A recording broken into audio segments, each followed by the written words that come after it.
ఖమ్మం జిల్లాలో ఉన్నటువంటి వెలుగుమట్ల భూదాన్ భూముల యొక్క కూల్చివేతలు అనగా అందులో పడ్డ పేదలు గుడిసెలు వేసుకున్నటువంటి వాళ్ళు సుమారు 600 మంది ఆ యొక్క గుడిసెలను కూల్చివేసిన సందర్భంగా ఆ సంఘటన రాష్ట్ర వ్యాప్తంగా సంచలనంగా మారింది. అందులో పడ్డ పొంగులేటి శ్రీనివాసరెడ్డి మరియు తుమ్మల నాగేశ్వరరావు ఆ భూములను అమ్ముకోవడానికి ప్రయత్నిస్తున్నట్టుగా మరియు రియల్ ఎస్టేట్ బిజినెస్ చేయడానికి ఉపయోగించుకున్నట్లుగా వస్తున్నటువంటి ఆరోపణల నేపథ్యంలో అక్కడ కలెక్టర్ ఉన్నటువంటి అనుదీప్ ఆయన వివరణ ప్రకారంగా అయితే అది ఖచ్చితంగా ప్రభుత్వ భూమి కాబట్టి ఆ యొక్క ప్రభుత్వ భూమిని ఖాళీ చేయించడానికి హైకోర్టు ఆర్డర్స్ ఇచ్చింది కాబట్టి ఆ యొక్క ఆర్డర్స్ ప్రకారమే ఆ యొక్క భూమిని ఖాళీ చేయిస్తున్నామని చెప్పిన మీదట ఆ భూమి యొక్క విలువ 250 కోట్లు ఉంటుంది. మరియు బస్ స్టాండ్కు దగ్గరగా ఉన్నటువంటి అది కమర్షియల్ బిట్ కాబట్టి దానిపైన ఈ రాజకీయ నాయకులు తమ దృష్టి పెట్టారు, కన్ను వేశారని వస్తున్నటువంటి ఈ నేపథ్యంలో 30 నుండి 60 ఎకరాల భూమి ఆ యొక్క భూమిని ఆక్రమించుకున్నటువంటి కొంతమంది ఆక్రమణదారులు అక్కడ దొంగ పేపర్లు ఫోర్జరీ డాక్యుమెంట్స్ సృష్టించి 40,000 నుండి ₹1,00,000 వరకు వసూళ్ల దందా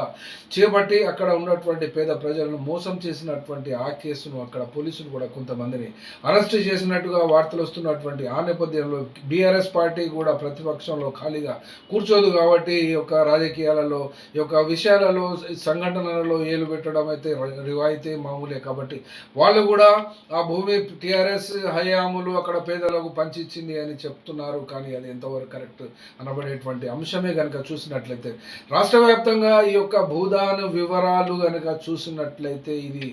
బీఆర్ఎస్ ప్రభుత్వంలో నల్గొండలో కూడా ఆ యొక్క కేసు బీఆర్ఎస్ ఎమ్మెల్యేకు అది ఇచ్చినట్టుగా వాళ్ళు కబ్జా చేసినట్టుగా కూడా మనము మన యొక్క ఛానల్లో వీడియోస్ కూడా చేయడం జరిగింది. దాదాపు 2 సంవత్సరాలు కావస్తున్నటువంటి ఈ సందర్భంలో టోటల్గా ఉన్నటువంటి భూముల వివరాలను ఒకసారి చూద్దాం. ఎస్టిమేటెడ్ ల్యాండ్ 1,60,000 నుండి 1,79,000 ఎకరాల వరకు ఈ భూదాన్ భూములు ఉన్నవి తెలంగాణ రాష్ట్రంలో. పంపిణీ జరిగింది మట్టికి 1,05,000 ఎకరాలు మాత్రమే జరిగింది. మిగిలినటువంటి భూమి అంచనా సుమారు 72,000 నుండి 1,04,000 వరకు ఆక్రమణలు, వివాదాలు ఇవి ఇందులో